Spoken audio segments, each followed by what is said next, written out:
তা নায়েব রসুল এবং বড় হুজুরের কাছেও আমাদের আবেদন যে আপনারা ওই ধরনের লোক তৈরি করেন, পরিচ্ছন্ন লোক তৈরি করেন, পরিচ্ছন্ন লোক তৈরি করেন, পরিচ্ছন্ন লোক পাঠান, পরিচ্ছন্ন লোক পাঠান, সবাই মালিবন্দিকে দেবে, দেবে না? এমন কোন লোক পাঠায়েন না, এমন কোন লোক আনায়েন না, এমন কোন লোকেন না যারা বদনাম বলে, মিথ্যা কথা বলে, তাতে অনেক সালেকের মনে কষ্ট লাগে, লাগে না শাহিন ভাই? এলো অনুরোধ, এগুলো নোট করে রাখতে হইব এবং কার্যে পরিণত করতে হবে।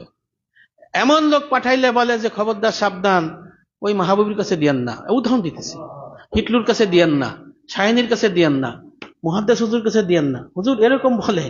তা এরকম বললে যে লোকটা দিবে তার মনে কষ্ট লাগে, লাগে না ভাই? তা এই ধরনের লোক আপনি কথা বলে তৈরি করে দিলেন, দেখবেন যে ওই যে আমার পাশে একটা ভণ্ড দরবার ছিল, আমি যখন আসছি তখন খেজুর গাছের পাতা ছিল, হুজুর খেজুর গাছের ছিল না, খেজুর গাছ দিয়ে উপরে ছাবড়া ছিল, খেজুর গাছের গাছের না বাকি বিল্লাহ ই ছিল। এই কয় বছরে দেখেন 3টে বিল্ডিং করছে, 40,000 জমিন দিয়ে 10 তলা, হাজার হাজার লোক, লোক ছিল না একটাও। কি কারণে? এই মালি বন্দিগির কারণে। সুবহানাল্লাহ। যদিও নাকেশ দরবার। আর